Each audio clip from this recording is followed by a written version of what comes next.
when I go through them, you'll realize alcohol and drugs is mentioned one time in the 12 steps. In the first step, that's it. Everything else is me. What's wrong with me in my mind? So the 12 steps, it's the new design for it's a design for a new life, and it's not about alcohol or drugs. That wasn't my problem. I'm my problem. I need to get out of my own way. You know, I just use that alcohol and drugs as a solution.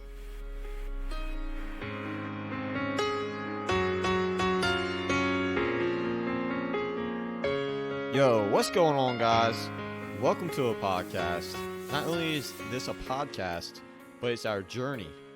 A journey that we hope you want to ride out with us, as we intend to educate you guys, inspire, talk about past and current experiences, and to make one thing: to stop judging others. Most importantly, stop judging yourself based on others' views and perceptions. With that said, you'll be hearing from me, myself, Austin Kirshner, but along with our journey on this podcast will be my mother, Kathy Kirshner, and my brother, Dylan Kirshner. With that said, welcome to Silencing of Stigma. We're going back to the roots. What's going on, guys? Welcome back to another episode of Silencing of Stigma podcast. Before we start this episode, I just want to let you guys know that this is our first virtual guest we had on the podcast, and it went really good, and I'm excited for you guys to listen to it. But real quick, our guest, he is a family member of ours, and it's been a long time, I'm talking years, since we spoke to him, and we had an idea that he struggled with addiction, but we just didn't know to what extent. So he's on this episode to share his story and to explain to us what the 12 steps are and how he used them throughout his journey, as you would call it. So welcome, Dave, to the podcast, and I hope you guys sit back, enjoy, and we'll catch you on the next one. But pretty much going, I'll just start from the flat beginning. Okay. Even like growing up and stuff like that. Obviously you all knew me growing up. I'm sure I seemed like a quiet, normal kid, Yeah. And I say my upbringing was normal, because that's what I was used to. Obviously my mom and my dad got divorced and all that fun stuff, but I never really paid much attention to that. I was like 3 or 4 years old, so that really didn't affect me. But what my mindset was in was, like, obviously I know, my dad loved me very much. Mom loved me very much. They still do. But I felt like I needed to do things for them to prove, like, you should love me kind of deal. I didn't feel like it was an unconditional thing. Especially with my dad. Like, I love my dad to death, but as you know, he was my coach in Yes. every sport I was ever in. And, that's how I viewed our relationship growing up, and looking back, like, that's a silly thing to think, but like, I looked at him as my coach in life, so I didn't feel comfortable going to him if I was going through any issues or feeling some type of way. Like, I didn't want to go to him because he's my coach. He's going to tell me, you're a man, you need to deal with this on your own and stuff like that. Like, I kind of felt ashamed of everything. And then, with my mom's backstory, with what she was diagnosed with, it was tough kind of growing up in that environment. It was, I didn't really feel like I could go to her and talk to her either, because with the multiple personalities, I don't know who I was talking to, and she had her own problems going on, so I don't want to burden her with my problems. Me and Zach's relationship, my brother, Yep. Him and I took fighting to the extreme. I don't know. I'm sure you have heard I've pulled a knife on him before when we were kids. Yeah. Yes, we heard that. Yeah, exactly. And that's just a thirst for power. So, growing up, I didn't really, at the time in my mind, I didn't feel like I had somebody I could talk to about any issues, school, whatever it might be, just life issues. So I just bottled all that up inside. Right. And I just kind of put on that fake face, like everything's fine, I'm doing good, smile here, go to family events and all that stuff, and everything's going fine. But like, I never really felt a part of anything, especially in school. I never felt like myself. If I wanted to be like more like hang out with the jocks and stuff like that, I'd talk more about sports. I'd change my outside appearance and stuff to get accepted from people Like your instead outfit of and just stuff. being, yeah, outfit, and just what I would talk about to people. I always felt like I had to be somebody else to get accepted by somebody, Right. and I did develop a core group of friends in high school, and I talked to a couple of them occasionally, still today. But like I said, it really wasn't until after high school when things got bad. Like, yeah, I smoked weed and drank, just like a normal high school kid does. It's usual for a high school kid after Friday night football, go to a house party, drink a couple beers, maybe smoke something. Yeah. That was like socially acceptable at the time. But that, progressed into more and more. And, when I would smoke or when I would drink, you'll hear some people say, like, "Ooh, I had that aha moment. Like, this is what I want. This is what I'm going to do. This is what makes me feel nothing, Invincible. feel okay with myself," kind of numb the feeling. But it really wasn't like that for me until I found heroin. So, and really just fast forwarding to that, I was out of high school. I was working at Rutter's, the convenience store. And that's, I met one of my exes there, and that's, she introduced me more to like the pill side of things. So we started out doing all that, and then eventually that led into heroin. um, Snorting it at first. And this was, let's see, this was in 2000, probably 10 or 11. So it wasn't too long after I graduated high school. I kind of fell deep into that. Um, and her and I had a good job. We were living together. Um, didn't really have any issues with our relationship until I picked up the needle. The needle is what did me in, did her in. 3 months after I picked that up, we got evicted from our apartment. Our relationship went to shit. Sorry for No, you can language, curse. That's but okay. You're all good. but our relationship just went way extremely downhill. Learned pretty much just started hating myself, hating the person I was. But at that point, it was just too late. I already knew what that felt like. I knew that feeling, and I just couldn't stop. And at that time, honestly, I didn't want to stop because I was still enjoying it at that time. Yeah, I was developing a physical dependence to the drug, but I was still having a good time. It made me feel like I could escape from all those emotions and everything like that. So when And you were talking about the needle, when you picked up the hmm needle, yep. what's the difference like between the needle and using pills? Is it a different high? So it's not a different high. It's instant. So it's the It's time. Yeah, it's right into the bloodstream. You Okay. feel it at the snap of a finger, versus snorting it or doing anything like that. Like, you'll still feel it, but that initial hit, that initial shock of like it going, Yeah. the the needle, that's that. I mean, it's just so much more instant. And you'll hear addicts and alcoholics talk about instant gratification. We want something and we want it right away. And that's what the needle did for me. Right. Um, When you inject it, David, does it last as long? I mean, because it's instant, so does the high go away quicker because it's in the system faster, or does it um, last about the same? to be completely honest, I don't know. Okay. I mean, it's because that initial feeling is so overwhelming, I kind of lost track of time. Okay. So to be completely honest, I really not sure. I know, going snorting or not using a needle, you know, in theory, in my head, it would probably last longer because it takes longer for it to really kick in. Yep. So yeah, I think it would last long. I don't know how long, like the medical and how long it metabolized, all that stuff. I Okay. didn't really get into that, but yeah. So like I said, as soon as I started using the needle, I mean, everything just, you know, I used to say I lost everything, but I didn't lose it. I just gave it all away. Like, losing something is, I don't know where it's at. I knew exactly where it was at. It was everything, every paycheck, everything I did was going to drugs to get me to feel something or nothing really. Um, so yeah, we got evicted from the apartment.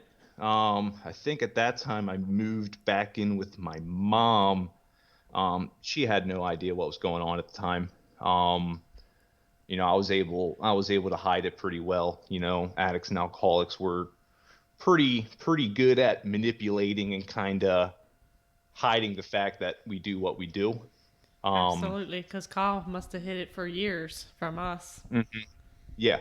So, and eventually, it got to the point where my mom, I think she knew, she just didn't want to say anything. She didn't want to come kind of admit that to herself. But, eventually, still using, I was still able to hold down a job though. So that's again how I kind of justified my using. I'm still able to work. I still am able to bring home a paycheck, even though my whole paycheck was going to drugs.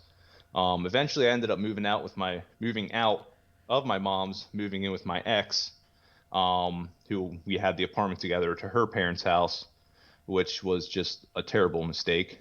Two addicts living together is never a good combination, and that really became our lives. We would wake up sick, and then we'd have to figure out how are we going to get money for the day because she couldn't hold down a job. I couldn't hold down a job. I probably worked at like 6 different Subways in the span of the time me living there, just going from job to job Oh, before I would either end up quitting them or just not showing up to work because I was sick. When I was sick, I couldn't do anything. My mind was focused on how am I getting that next one.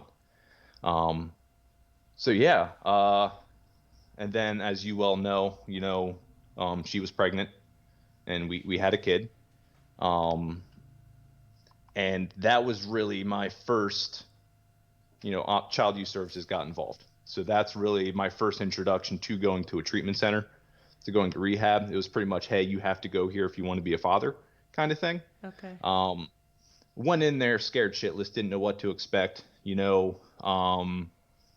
Was I done in my head? Nah, I was just going there to get the cord off my ass, to get my family off my ass and stuff like that. So I went there at a place up in Lancaster called Retreat. Went there for I think 14 days. My insurance cut me after 14 days. Didn't really pay attention, just kind of going through the motions. Yeah, 12 steps, woohoo. God thinks I'm too far gone, so I'm not even going to try to worry about any God or religion right now. And I went home and relapsed literally that same night that I was discharged. And Okay, can I 2 weeks, just yeah, interrupt? Do they literally yeah, yeah. tell you that your 14 days are up because of insurance and release you? Uh-huh. So they actually don't try to get extensions or anything like that. It's Oh no, basically all about insurance at that point. they do. They Okay. definitely do. I've worked in a treatment center down here in Florida. Okay. They definitely do. They have people who talk to insurance companies. They pull up. You know, you're meeting with you meet with a psychologist, you meet with a doctor, and they go over all that for the insurance company. It's Okay. just depending on what insurance company you have. Some of those are going to be able to keep you longer. Some of those, once you're there, they're not going to pay for it anymore. So it's not like the treatment center, because in the end, treatment center is also a business too. That's how Understood. they make their money, is out of treatment centers. So they're going to out of insurance. So they're going to try to keep people there as long as they can. Okay. It's just at the time I really didn't have a good policy. It wasn't even my policy. It was either my mom's or my dad's. But yeah, so I went home and I ended up relapsing the first night, and 2 weeks later, and about $2,000 later, I found myself right back in the same treatment center. It was that quick. well, Even after having the 14 days, I was like, oh, okay, so this is what it's like. I can do this, yada yada yada, and it just doesn't last. The physical part was over from the addiction, but it's that mental obsession that sneaks up on you, and it takes so many people out. I mean, the mental obsession is the tough part. Getting sober is easy. Staying sober is the tough part. So yeah, so I went back in after 2 weeks, and I laugh about it now. I mean, at the time, obviously, I wasn't laughing, but I was like, maybe there's something to this whole thing now. So I paid a bit more attention, um, and I ended up staying there for like 20 days. So I don't know why they kept me longer. I don't know. And I actually ended up coming down to Florida for the first time. Um, so I came down to Florida to a halfway house down here, did IOP and all that fun stuff. I treated it more like a vacation. I wasn't serious about it at all. I was going to the beach every day. I don't want to get a job. I just want to go to the beach, hang out by the pool. Like, we lived in like a 7-bedroom mansion, like right on the intercoastal down here in Florida. You posted So it was beautiful pictures on Facebook while that was right. happening. I Thank remember. you. I was thinking he's really doing Absolutely. good down there. I'm doing great. No, so and the way it worked back then, the first month of rent was free. because I was in what they call PHP, which is post hospital. I don't know what it stands for, Okay. but it's a higher level of care right out of inpatient. So the first month was free, and that you typically use that to get a job and to start getting income. I used that to go to the beach and just fuck off the whole time. Yeah. Okay. So the month came up, and I didn't have any money. And, mom and dad, they weren't going to pay for me to stay down there if I wasn't doing anything. So I came back up to Pennsylvania, and that same night went out drinking. So it doesn't matter how far along you're removed from drugs or alcohol. I found that out. It's just, you have to work on yourself. So I went out drinking the first night I got back, and that was my last run. I pray to God that I don't have to go through that again. But that last run, at the end of it, I was 120 pounds soaking wet, living out of my car. It started out with alcohol, and it got to the point, where I was okay if I died. I pretty much accepted either I'm going to die from this or I'm going to be sober, because I know for a fact I can't keep living in the in between. And and back to the mental part of it, I knew what it was doing to me. I knew it was destroying me, destroying every single relationship. Mom wanted nothing to do with me at the time. I got kicked out of my dad's house, got kicked out of my grandparents' house. My brother, when I was pulled over from Northern Regional, my brother told him to search my car. So it was to that point where it was just like, oh shit. And it was actually during that time that I found out Kyle had passed. Okay. While I was deep in addiction. Did you know he was using at that point? I had no idea. Okay. No idea whatsoever. Totally caught me off guard. I actually remember I was at my dad's house, and when he told me, I guess my mom had called him. And, going back to how messed up my mindset was at the time, you know how when some people die, people will have a drink for them. You know what I mean? Yep.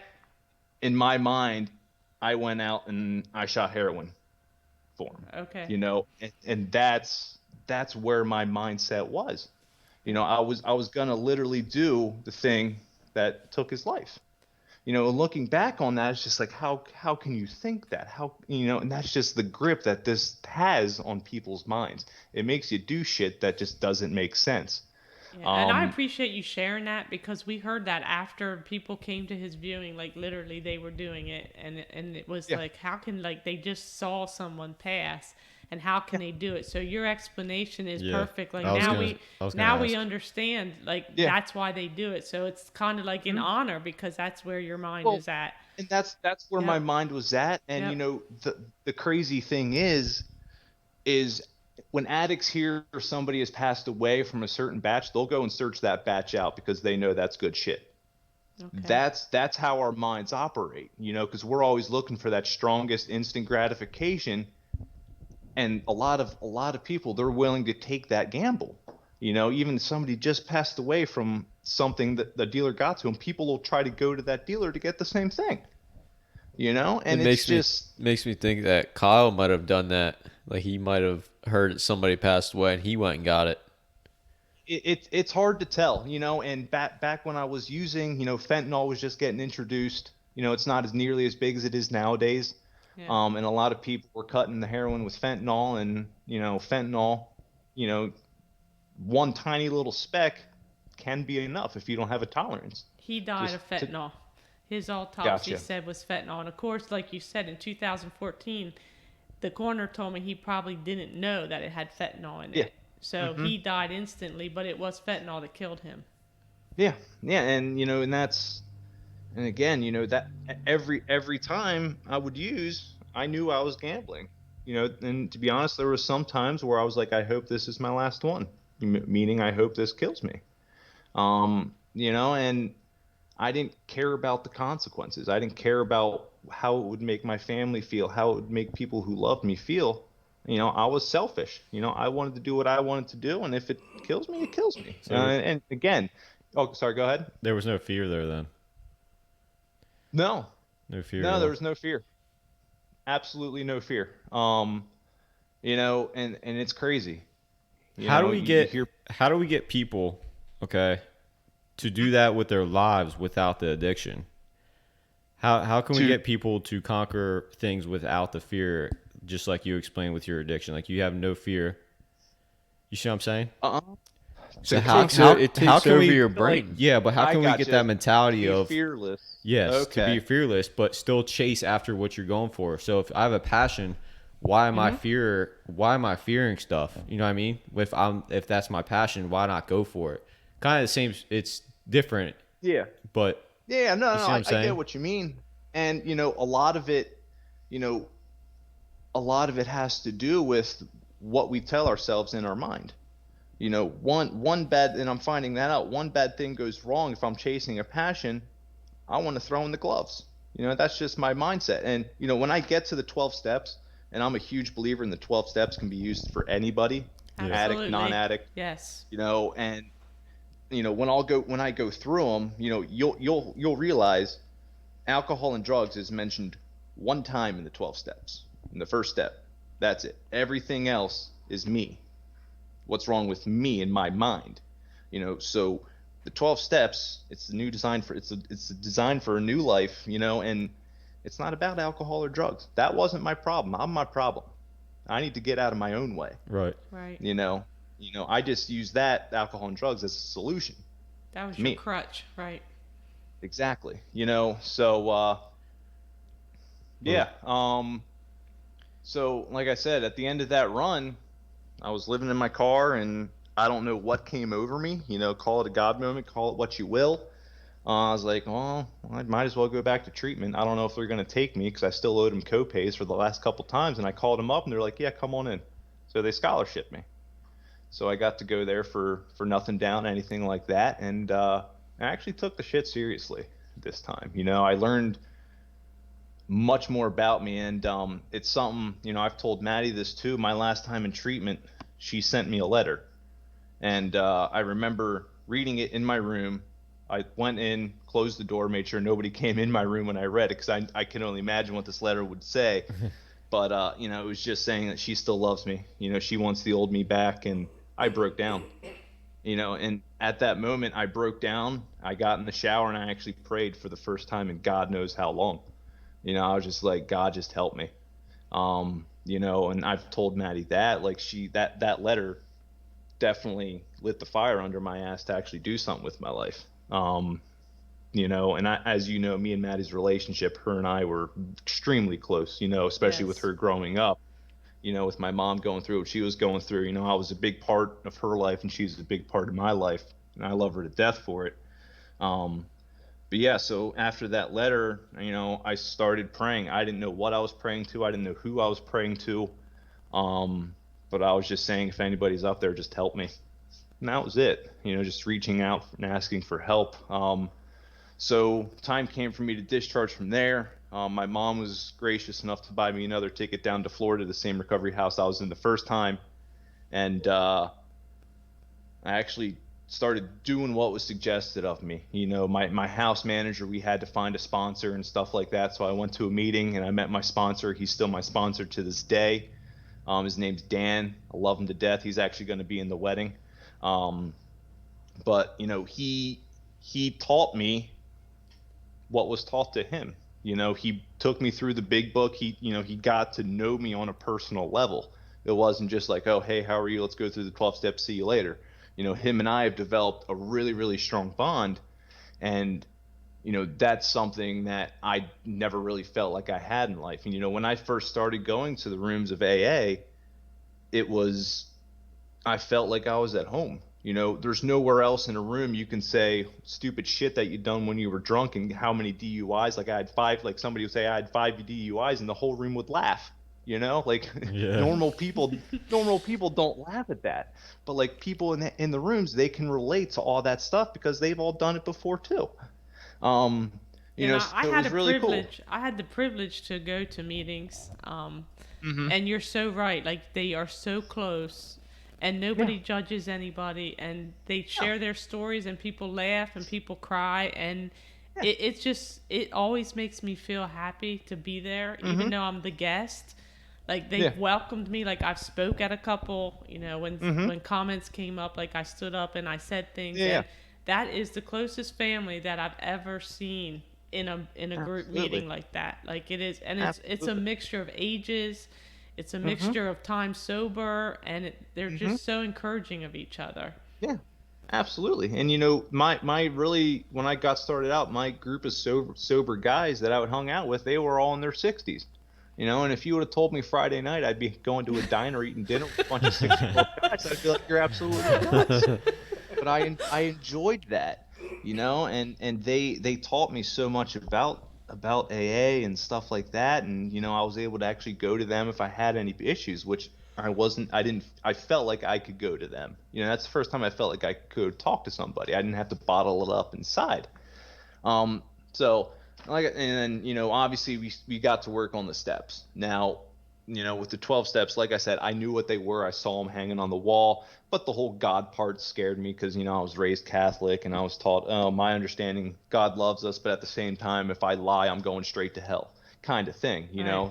So obviously, I'm shooting heroin and doing all this stupid shit. Why would God have care about me at all? I'm already in hell. There's no saving me.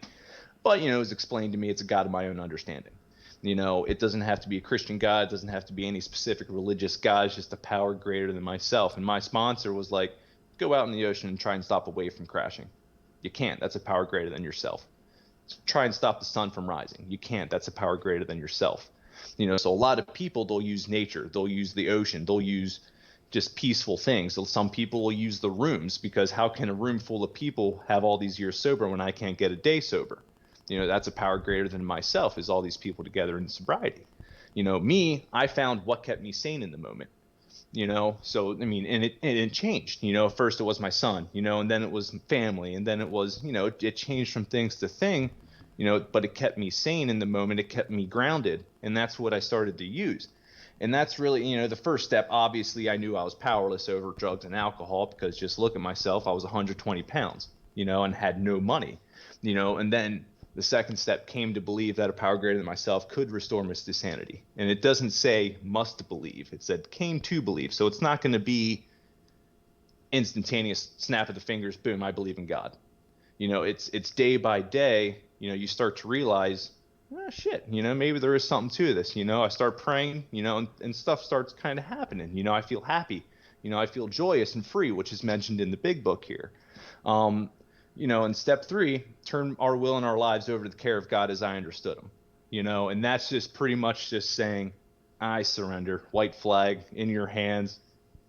Just whatever you do for me, I'm gonna do.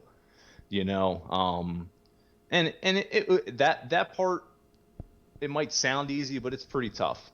Because when you're so used to doing what you want to do when you want to do it, giving up and just surrendering that, it's a shot to the ego. And believe it or not, when I weighed 121 pounds soaking wet, I thought I was hot shit. I was like, who wouldn't want? That was my ego. That was just my ego. Like, oh, I'm a badass. I do all this shit. But no, that's not the case at all. So being able to surrender that and just be like, realize, like, when I run my life, I run it straight into the ground. So I need somebody else to run my life. And that just goes with, taking suggestions from people with more time. Like my sponsor, call me at 8 o'clock every single night. If you miss a call, I'm not your sponsor anymore. Find a new sponsor, and, it might sound a bit extreme, but that taught me responsibility. That held me accountable for something. And same thing with the job. I was working warehouse jobs where I was making $15, $20 an hour. He's like, do you think you deserve that job? It's like, yeah, kinda. He's like, why? He's like, the only thing separating you from a homeless person is a roof over your head that your insurance company's paying for. Other than that, I'm no different than a homeless person. He's like, so you're telling me a homeless person want to take a job for minimum wage, and you wouldn't, so that kind of stuff, that humbling stuff, really taught me, obviously I'm not hot shit. I have a curfew. I'm 25 years old and I have a curfew. Like, come on, and it's just going through that stuff. And, the more I just kind of threw in the flag and just be like, all right, just guide me, tell me what to do. A lot of stress started to melt off my shoulders. I started worrying about shit less and less, and life became a lot better. I actually woke up in the morning and was looking forward to the day. I was so used to waking up being like, oh man, now how am I going to get this one? How am I going to get money? Who do I have to lie to today? Am I even going to live through the day? Asking myself all those questions. Instead, now I get to wake up and be like, oh, okay, I wonder what today's going to be like. So that mental freedom that comes with that surrendering, it was just eye opening. And that brings us to the 4-step, and a lot of people freak out about the 4-step. That's the moral inventory of all of our wrongdoings. It's all of that, the sex inventory, and you find out a lot about your stuff. My sponsor, he bought me a pack of cigarettes before I started my 4-step. He's like, you're gonna need these. But really, it's just writing shit down that if I kept in my head, it would take me back out and just make me relapse. It's all that stuff. So essentially, you write down your, okay, so this person did this to me, that made me feel this way, yada, yada, yada. And just going through all that, my sponsor made me write down the name of every person I've ever known in my whole entire life. Was I on that list? What? Was I on that list? Well, you were on the list because I knew you, but I didn't have any resentments against you. But no, and I asked him, I was like, well, why should I do that if I wasn't using when I was growing up? He's like, just do it and you'll be surprised. And I'm going down, I'm writing all these names. I was like, oh man, I wish I had a yearbook, writing down all these names. And I forget his name now, but I wrote his name. I knew him in elementary school. And I was like, that kid took my lunch one day. And I was like, wait, how do I remember that?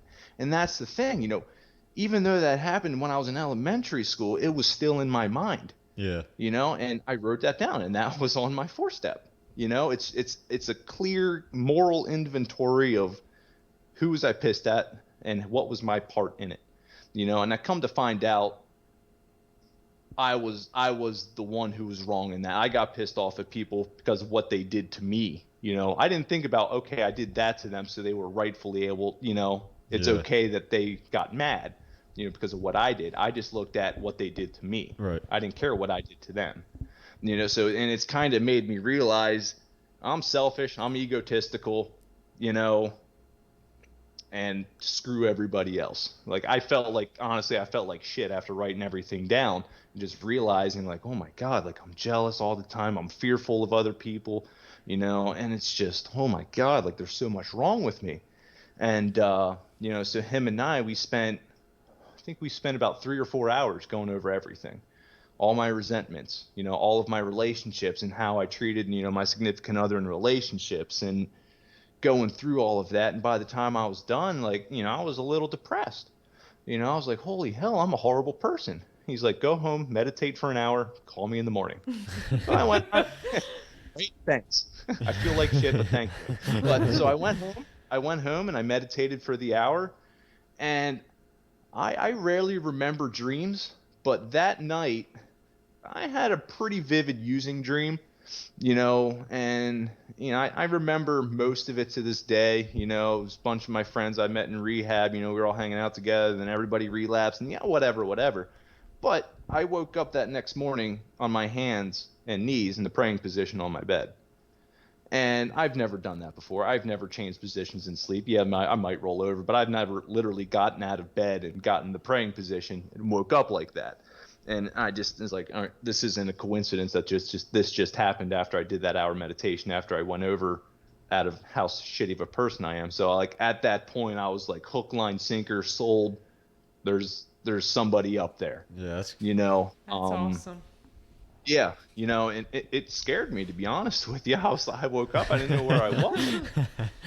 But from that point on, it's just kind of maintenance steps. Number 6, ready to have God remove all the defects of character.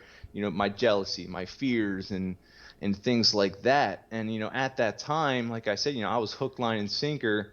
God's got me. God's gonna take care of me. Yeah, I'm gonna fuck up. I'm human. It's what I do. There's not a day that goes by where I'm not fearful or jealous or hold some type of resentment. Even to this day, right. I'm not perfect. But having God be there, I know everything's gonna be okay. And I used God just because it's a lot longer to say higher power every time I say God. So I just say God. It shortens it up. It's not really the Christian God. It's a God of my understanding. Um, but and number 7, humbly ask him to remove my shortcomings. 6 and 7, they're kind of squished together a lot. That kind of goes a lot with goes hand in hand with like my shortcomings are resentful, and really, when I was going through that, I'll ask him to make me aware of it. Like I said, I'm still going to get resentful for something, but if I can be aware that I'm getting resentful for something, I can check myself before I do something stupid. Yeah. Instead of letting my emotions take control, I can take that step back. In the rooms they say first thought wrong. So if somebody were to piss me off and say something to me, my first thought is like, I'm going to beat the shit out of this guy. Let me take a step back and let God intervene. Maybe he's having a bad day. I don't know where he's coming from. I don't know what's going on in his life. It is what it is. That's his stuff. I can't control what people say to me. I can only control how I react to situations. Yep. And I forget who said it. Some philosopher, I'm sure, but he's like, life is 90% what happened. No, 90%. Oh shit. Well, hold on. I'm gonna get this. No, life is 10% what happens to you, 90% how you react to it. Yeah. Awesome. And it's so true. I can let somebody piss me off first thing in the morning, and I can let that ruin my whole day. Yep. Just wake up on the wrong side of bed. I have a bad day. I'm just pissed. I don't know why I'm pissed off, but I'm pissed off. And everybody has those days. But it's, when that happens, and I still have those day to day, like, as I'm a golfer, so if I have a bound round of golf, and I get pissed off. I'm like, I'm golfing in Southern Florida. Why am I mad? Yeah. And it's just checking myself to kind of bring me back. It'd be like, my life really isn't that bad. Not at all. It's beyond my wildest dreams, which a lot of people say. If you would have told me 5 years ago that I'd, have 5 years sober, live in South Florida, being a PGA pro at a country club, I'd be like, you're crazy. So it's amazing kind of what happens. And then, so after 6 and 7, we go to 8. We make a list of all the persons we had harmed, became willing to make amends to them all. And this is another step that a lot of people go out on, just because this is the step where you have to, okay, I made this person mad. This is what I did. I need to make it right.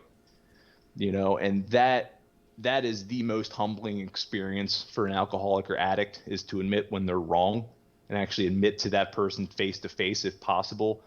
So when I made my amends list, obviously family members, stuff like that were on there. And I actually flew home strictly to make amends when I was on this step. And, I sat down with, my mom, Craig, and Maddie, and I was like, look, here's what I did. What can I do to make it right? I'm not going to say I'm sorry, because let's be honest, I'm sorry meant nothing to them, because I said it all the time. Yeah. So it's the action, and, I was like, what can I do to make it right? And they're like, just keep doing what you're doing. Some people, I know of, some, like my one buddy, Matt, he's like, I think he said his brother's like, anytime I ask you to make me a peanut butter and jelly sandwich, you have to make me a peanut butter sandwich. And he does it, and it's all part of the amends process. It's just being able to man up to what I did to people and just clean my side of the street. If they tell me to screw off, they don't never want to see me again, okay, that's fine. I got it off my chest. I said what I needed to say. I'll let them be, Yep. And it's just going into it with no expectations, not expecting it to go bad, not expecting it to go good. My sponsor first told me an expectation is a premeditated resentment, and it's very, very true. Expectations fuel disappointment. Yeah, absolutely. Because if that situation doesn't live up to that expectation, how does that make us feel? Yep. Upset, bummed, depressed. So with expectations, it's a dangerous game. I play with that. Because it's, and my expectations, it's never going to be good enough. I get one good thing going. I want something better. Yeah. It's that addiction of more. I'm not happy with what I have. I want more. I think more things will make me happy. I think, and it's just, that's just how it is, especially with alcohol and drugs. I don't care what it was, just so I don't feel again. If you were to put a huge concoction of everything in front of me and told me, I don't know what this is, but this is how it's going to make you feel, I'm doing it. It's getting more of that feeling. Okay. So, after the amends, the 10 step, it's your daily inventory. At the end of the day, you kind of look back through your day. Was I resentful? Was I fearful? Was I jealous? Did I piss anybody off? Do I owe anybody amends? And kind of go through that. And again, that keeps myself in check. That keeps me grounded. And you pray and you ask God, help me remove whatever I'm feeling that day, give me the strength to make an amends to this person when I see him next and stuff like that. And then 11 and 12, it's all about the maintenance steps, having, praying God, asking for, allow me to carry out his will, whatever that may be. And I found that what I think God's will is for me, it's not. It's ever changing. When I was 2 years sober, I actually got accepted to a university to become a minister, and I was going to go down that route. Kids ministry, stuff like that. And after that, I ended up working at a Publix in the warehouse, and I got a site manager there. So I was like, okay, well, maybe this is his will for me. I'm going to do that. After that, I started working in treatment, and I became a tech. And I was like, okay, helping others. This is cool. This has to be his will for me. Nope. So after that, I got back into golf, and now I'm golfing. Is this what it's going to be? I don't know, but I'm just along for the ride. He's God's going to put something in my life, and I'm going to go with it. He wouldn't put it in my life if it wasn't good for me. Right. That's truly my belief. And going through those steps, obviously, I learned a lot about myself.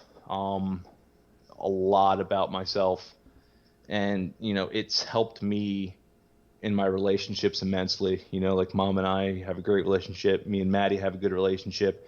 Zach actually told me where he lives now, because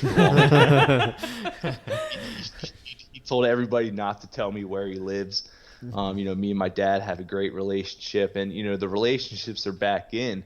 And, obviously, you met Christine. Her and I, we're engaged, getting married next year, and it's just a crazy feeling, because like I said, at 5 years ago, I was okay with dying, and now I actually have like a life, like I love, and I love doing it. I love my job. I love everything about my life. Do I still complain? Absolutely. Our AC was broken down a couple months ago, and it sucked in Southern Florida. It was like 80 degrees. So obviously I'm still going to complain. It's not like I'm a holier than thou goody two shoes, We're all but human. I find myself, my complaints don't match up to what I went through, and, I believe if God can bring me through that and put me in a position where I am today, there's nothing he can't do for me, from literally the brink of death to actually giving me a new life and something I never expected or thought I even deserved to have. It's hard to put into words, really. And your story's so powerful. I mean, just to say, like, we're sitting here and I'm thinking, how did I not know this? All those years, how did I not know this or even suspect it? Yeah. It's crazy. And that just goes to show when people say you don't know what the person next to you is going through. It is so true. And, even through these podcasts, people say, I never would have known, or I don't know anybody like that. And I'm like, no, you do know. You just don't know that that there's someone next to you that has that same issue. So your story is really powerful, and I believe in God, and I love your definition of the God. Like, it doesn't have to be the Catholic God that we learned through school. It's a God that works for you. Absolutely. And I am like so happy for you. Like, it excites me because we hear all these stories and we don't hear the end all the time. And the end is those that don't have hope, there is hope. Like like you said, 5 years ago, you didn't care if you died. And today, like, you have so much to offer and so much to help. Mm-hmm. Yeah. Yeah, I agree. Like, it's amazing. And believe me, anybody can do it. There's nobody that's too far gone with this whole thing. I've known people who've been in 20 plus treatment centers and they're picking up their 2-year chip. It's nobody's too far gone. And, Yeah, it's a daily thing. You have to make sure you don't get lackadaisical and kind of slack off. A few months ago, 4 or 5 months ago, I started feeling, why am I so depressed? Why, like, what's going on with me? And my actions and my thoughts kind of remind me, looking back, of what I used to do when I was using. Like, thank God I didn't relapse or anything like that, but I stopped praying, I stopped meditating, I stopped going to meetings, and I stopped calling people, that I used to do, and it sneaks up on you, and before you know it, like I said, thank God I didn't relapse, but could it have got to that point? Absolutely. And it's not, it's, you have to ingrain it as a habit. Once it becomes a habit, it's a lot easier to maintain. It's just putting in the work, getting to that point, and so okay, this is what I do. Sticking to a routine. Wake up, pray, go do what I have to do for the day, come home, pray, go to sleep. Should I meditate every night? Absolutely. So there's some nights I work a double and I'm just exhausted and I want to come home and go to bed. So I go to bed.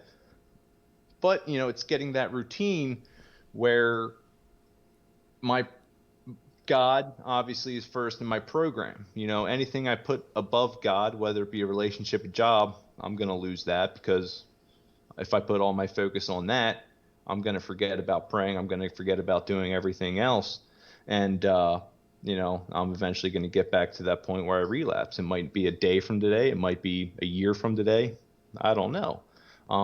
But, I don't look at it as a scary thing, like, oh man, I got to do this. I have to do this in order to stay sober. It's just become part of my daily life, where if I don't do it, I feel uncomfortable. Like there's been days when when I was living in a recovery house, even I used to work at Panera Bread, and I'd had to walk to work because obviously I didn't have a car and I didn't have any money for a bus pass or anything. And I would wake up and start walking to work, and I'd be like, why do I feel off today? And I remembered, shit, I didn't pray. So I would get down on my hands and knees on the side of the street and pray. I didn't care if anybody was looking at me. It was what I needed to do. So it's just doing stuff like that, checking myself, making sure my ego doesn't get in the way, and talking to people and running my thoughts through other people. When in my first few years of sobriety, everything I did, I called my sponsor about and asked him, what are your thoughts on it? Everything I did. Hey, should I do this? Hey, should I move out of halfway? Hey, should I take this job? Hey, should I, whatever I did, I ran it past that man, because me running my own life leads me back to a needle in my arm.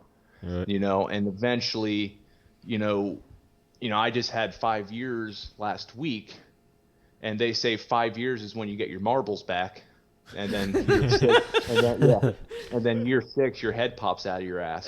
So, obviously, I have a long ways to go in this, but because of sticking with my sponsor and sticking with the sober support group, I learned how to maintain it a lot easier. I'm not white knuckling, as people call.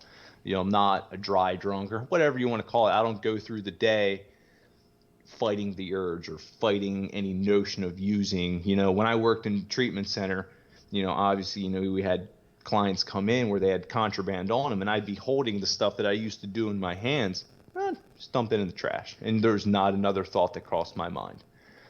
So it's to the point where that obsession has been lifted, thank God. Obviously, I still reminisce, like, oh, remember that? Because I'm not going to lie, there were good times. I did have some good times while I was high, but I know where those good times eventually led me. So I'm not going to do it again. Yeah, I mean, I really don't know what much else to say. I don't know if you had any questions for me about anything. Not really. I mean, you shared a lot. I yeah. appreciate it. What would Yeah, you no say problem. to that person out there that's desperate and don't care if they die? Like, what do you say to them?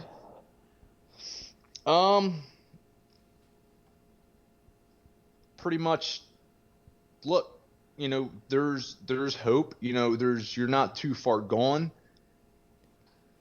Go to this meeting, go to that meeting, get your hand up, ask for help. And that's kind of the downside of saying something like that, because I can tell somebody till I'm blue in the face they need to go to a meeting. It's up to that person to go to a meeting. Yep. I can help them out and, maybe give them a ride if they really want to go. But if I start giving them a ride, giving them gas money, buying them food, I'm not helping that person. I'm just enabling that person to keep living the life their way they're living. I'm just giving him food and giving him rides and stuff like that. Right. And that's another thing too, that in the big book it talks about God's will and living God's will, and but it also talks about action. There's actually a whole chapter called Into Action. There's a quote in there that says faith without works is dead. So yeah, I can sit on my ass all day and be like, oh, this must be God's will for me, play some video games, watch some TV, whatever. I'm not going to get anywhere in life with that. So I actually need to put action into that. I just can't be lazy with it. I can't use God's will as an excuse for me just to be lazy with my life. I'm not going to get any better. So when the newcomer does come in, I'm going to be there. I'm going to give them my phone number if they need to talk. I'll take them to meetings. But, I've had sponsors where they stopped calling me. Oh, well, it is what it is. That's on them. I'm not going to jeopardize my own recovery worrying about somebody else when I need to actually still keep myself in check. And, my sponsor put it to me like this: if you're so focused on one person trying to get them even to go to a meeting, you're missing out on 10 to 20 other people who actually want help. So I have to look at it like that too.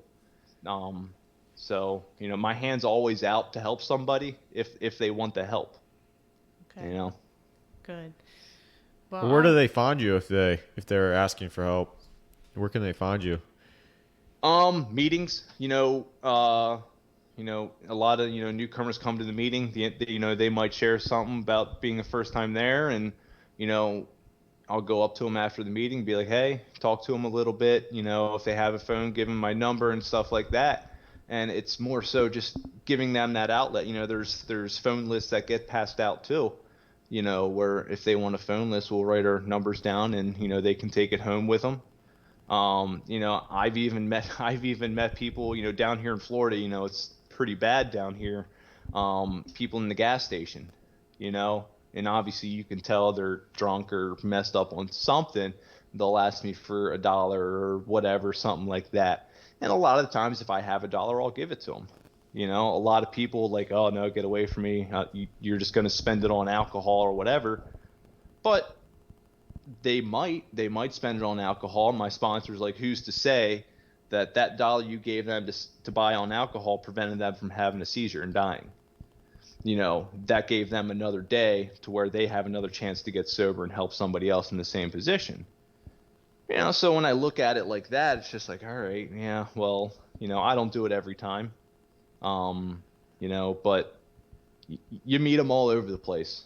Mm-hmm. Like I said, I probably ran into people that I think I know that they might be going through the same shit I'm going through. You don't really know until somebody actually opens up about it. So that's why I look at it as like, if I can help somebody, I'm going to help them, Awesome. Yeah, that's good. Well, Dave, I'm proud of you. Thank you. Happy 5 years. Thank you. I'm Yeah, really congrats. proud. I'm really proud. I get emotional because you're doing a great job. I appreciate it. Keep in touch with us. Like I said, I'm going to Absolutely. I'll be around. So when you get back to Pennsylvania, you can come and do this live. Yeah, absolutely. Yeah, we'd love to do that for sure. Real quick, if you had to pick one step, which one's the most important? Or are you going to say all of them are? You read my mind there. You are right about the steps, though, yeah, as far as it's all about you. The first two aren't, but yeah. all the rest are, is basically what it comes down to. Yeah, all of them would definitely be the right answer, but for me in my journey, it was the third step, really humbling myself and just saying I have no control over my life, God or whatever's up there, it's all you. So that was probably the most powerful for me. Yeah. But it's going to vary from person to person. There's a million different ways to get sober. It's not like, like we were talking about, some people don't believe in the 12 steps. Some people, it's called Celebrate Recovery. Some people go through churches. There's NA, there's HA, there's all these different AAAA and all of that, but it's all going through the same problem, which is that individual's thinking, that individual's way of life, their way of being. It's not so much what they're addicted to, it's what they feel inside. Right. Like CA was derived from AA. CA, I believe, uses the AA book. NA was derived from AA. NA has their own NA book. It's a lot to keep track of, but it's a lot of the same message, just different wording. Gotcha. Awesome. Now, well, yeah, congrats on your 5 years. Thank you. Thank you again. Thanks, and David. We'll talk offline. I'll call you sometime. All right. Thanks Yeah, for all your absolutely. time. We appreciate it. No problem. I Love appreciate you. you having me. Love you too. All right. Bye. See ya. All right, see ya. Bye.